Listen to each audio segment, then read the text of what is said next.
శ్రీనివాస్ రెడ్డి గారు, వాస్తవంగా ఈ హర్మూజ్ జలసంధి నుంచి వచ్చే ఆయిల్ సింహభాగం చైనా వాడుకున్న ఈ జపాను, ఇండియా, సౌత్ కొరియా ఈ దేశాలకు కూడా అది చాలా కీలకం. కానీ ఈ దేశాలు కూడా భారత్ స్పందన పెద్ద ప్రముఖంగా నాకు కనపడలేదు. కానీ ఈవెన్ జపాన్, సౌత్ కొరియా కూడా వీఆర్ నాట్ ఇంట్రెస్టెడ్ అని చెప్పారు. మేము అక్కడికి యుద్ధ నౌకలు పంపడానికి సిద్ధంగా లేము, యుద్ధం ఆపే ప్రయత్నం చేయాలని చెప్పి చెప్తా ఉన్నారు. మనం లాస్ట్ టైం ఐ థింక్ మీరే ఉన్నారనుకుంటాను ఆ డిబేట్లో. ఏదైనా భారత్ ఒక రోల్ ప్లే చేస్తే బాగుంటుందా, ఇలాంటి యుద్ధ సమయంలో శాంతి కామక దేశంగా ఒక ప్రయత్నం ఏమన్నా, రెండు వైపులా మిత్రులు కాబట్టి అనుకున్నాం. కానీ అదేమి అడుగులేం పడలా. మన సరే ఎంతలోకి మన గ్యాసు, మన గొడవ, మన షార్టేజీ ఇదే సరిపోతాం. బట్ ఆయన పిలిపించిన నేపథ్యంలో అయినా భారత స్పందన ఎలా ఉందని అనుకోవచ్చు. ట్రంప్ గారు గుడ్ ఈవినింగ్ అండి. హెచ్ఎంటీవీ ప్రతినిధికి, శ్రీనివాస్ గారికి, అదేవిధంగా పోరెడ్డి కిషోర్ గారికి, సంజయ్ గారికి, లక్ష్మణ గారికి చాలా స్పష్టంగా ఇప్పుడు హర్మూజ్ జలసంధి నుంచి మనకు నిన్ననే 46,000 మెట్రిక్ టన్నుల ఎల్పిజి మరి శివాలిక్ అక్కడికి చేరుకోవడం జరిగింది. నౌక, భారత నౌక శివాలిక్ ప్రాంతానికి చేరుకుంది. అదే విధంగా ఈ రోజు కూడా దాదాపు 45,000 మెట్రిక్ టన్నుల మరి ఎల్పిజి గ్యాస్ కూడా మరి ఈ రోజు గుజరాత్ ముంద్రా పోర్ట్ కు ఎక్కడికో ఒక నందాదేవి కూడా ఈ రోజు కూడా చేరుకున్నట్టుగానే మనం ఇప్పుడే చూసాము. సో ఈ హర్మూజ్ జలసంధి నుంచి మనకు దాదాపు 60% మనకు ఇన్కమ్ మనకు వస్తుంది. ఎందుకంటే ఇంపోర్ట్ ఎక్కువ కూడా మనకు ఆనించి ఉంటుంది. ప్రపంచవ్యాప్తంగా కూడా యాక్చువల్ గా హర్మూజ్ జలసంధి నుంచే ఉంటుంది. సో మనకేంటంటే కొద్దిగా నిన్న ఇవాళ కానీ మనం బయటపడ్డాము కొద్దిగా. సో ఇవాళ మరి మోడీ గారు ఎక్కడ కూడా ఇవాళ నాటో ఏం చేసింది, నార్త్ అట్లాంటిక్ ట్రీటీ ఆర్గనైజేషన్ దాదాపు 1949లో ఆ రోజు 12 దేశాలతో ఏర్పడితే ఇవాళ దాదాపు 32 దేశాలు సభ్య దేశాలు. 32 దేశాలు ఏ ఒక్క దేశం కూడా అమెరికాను సపోర్ట్ చేయట్లేదు.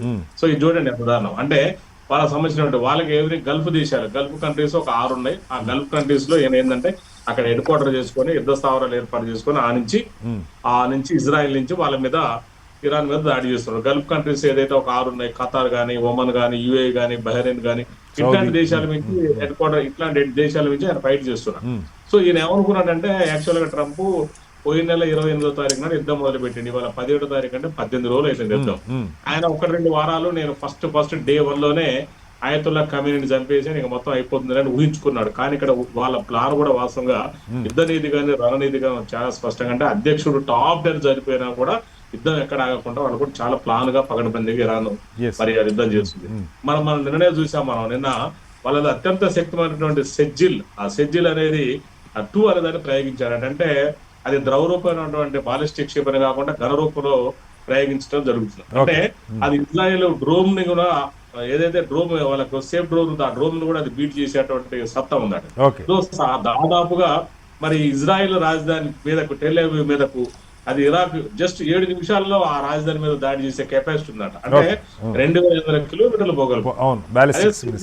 మాత్రం దాదాపు 4,000 కిలోమీటర్ల దూరం పోతుంది. అంటే వాళ్ళు ఉన్నటువంటి ఫైనల్ ఆ పాస్పతాస్త్రం అంటాం కదా మనం, అట్లాంటి ఆయుధాలు కూడా వాళ్ళ దగ్గర ఉన్నాయి. వాళ్ళని యాక్చువల్గా ఏంటంటే అమెరికా ప్రెసిడెంట్ డొనాల్డ్ ట్రంప్ గారు వాళ్ళు చాలా తక్కువ అంచనా వేశారు. ఇజ్రాయెల్ ఉన్నారు, నాకు మేము ఉన్నాం, వాళ్ళని ఈజీగా ఓడించవచ్చు. ఏదైనటువంటి వాళ్ళకి సంబంధించినటువంటి ఆయుధ సంపత్తులు కానీ, ఆయుధ నిల్వలు కానీ దాదాపు మేము 90% క్లోజ్ చేశాము. అదేవిధంగా ఎయిర్ బేస్లు కూడా దాడులు చేశాము, విమానాశ్రయాల మీద దాడులు చేశాము. మరి అదే విధంగా మనం చూసాము ఇక్కడ కర్జ్ అనేటువంటి వాళ్ళకి ఒక ద్వీపం ఉంది, అక్కడి నుంచే దాదాపు 90% వాళ్ళకి మరి ఆయిల్ నిల్వలు వస్తాయి. దాని మీద కూడా దాడి చేసి దాన్ని ఆక్రమించుకోవాలని, అంటే చూడండి సామ్రాజ్యవాదం, దాన్ని ఆక్రమించుకోవాలని చూసాం. మొన్న వెనుజులా దేశాన్ని కూడా ఆ దేశ అధ్యక్షుడు మదురోని వాళ్ళ భార్యాభర్తలు ఇద్దరు కూడా కిడ్నాప్ తీసుకొచ్చినటువంటి సంఘటన కూడా మనం ఇంకా మర్చిపోలేదు.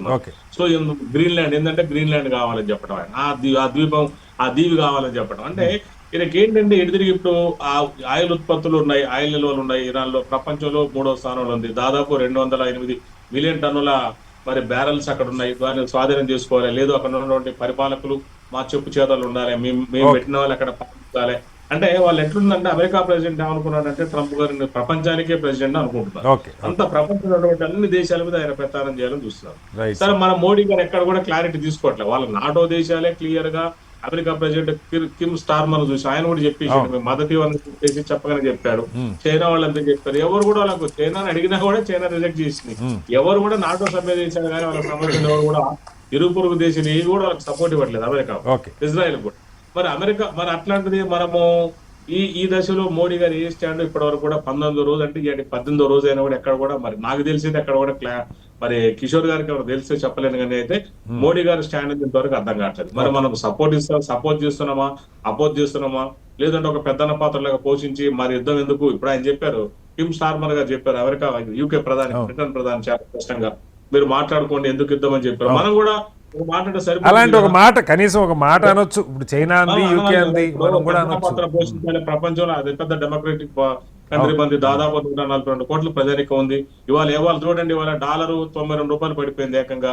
ఇవాళ చూసినట్టయితే బ్యారెల్ సముద్రాలు నిన్న $100 $100 అంటే ఇవాళ $200 ఉంటున్నారు. మరి అంటే ఓకే. ఇవాళ పరిస్థితి మనకు ఎల్పిజి గ్యాస్ సిలిండర్ ధర కూడా బ్లాక్ లో దాదాపు 5,000 రూపాయలకి కొంటున్నారని చెప్పేసి మరి మా మల్లికార్జున ఖార్గే కూడా పార్లమెంట్ లో చెప్పడం జరిగింది. Right sir. మరి అదే అన్నిటి మీద ఎఫెక్ట్ పడుతుంది. అది ఒక్కదాని మీద కదా. ఆ యుద్ధం అనేది ఓకే. ఈ ఆయిల్ ఉత్పత్తులు, క్రూడ్ ఆయిల్, ఆ నుంచి మనకు క్రూడ్ ఆయిల్ వస్తుంది. ఓకే. సో ఆ క్రూడ్ ఆయిల్ చాలా ఉంటాయి కదా, petrol, diesel, kerosene, grease, naphtha కావచ్చు, ఎల్పిజి కావచ్చు, దాదాపు తారు, ఇన్ని రకాల ప్రోడక్ట్లు ఉన్నాయి, 7-8 రకాలు. మరి అవన్నీ మనం రైట్ లాస్ సార్. అవుతున్నాం. Right sir. సో మనకు వచ్చే ఉత్పత్తులు మొత్తం ఆనించే రావాలి. ఓకే. సో ఇవన్నీ ఏంటంటే మనం ఒక మోడీ గారు ఎప్పటికైనా క్లారిటీ తీసుకొని ఒక దిశానిర్దేశం చేయాల్సిన అవసరం ఉందని నేను చెప్తాను.